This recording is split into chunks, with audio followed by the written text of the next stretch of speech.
Morangkada na ang pagkukumpuni nitong EDSA Magallanes Flyover dito sa Makati City ngayong Semana Santa bilang bahagi ng malawakang rehabilitasyon ng EDSA.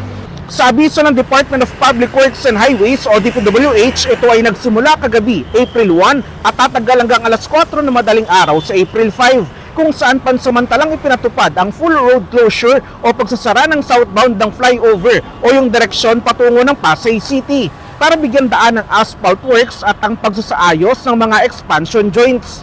Nagdulot naman ito ng mabigat na daloy ng trapiko sa EDSA southbound habang bukas at nananatili namang maluwag ang daloy ng trapiko sa northbound. Pangako ng DPWH, bubuksan ang mga isinarang bahagi ng flyover sa takdang araw at oras bago bumigat ang daloy ng trapiko pagkatapos ng Semana Santa. Inaabisuhan naman ang mga apektadong motorista na dumaan muna sa mga alternatibong ruta, partikular na sa EDSA Service Road upang maiwasan ang abala.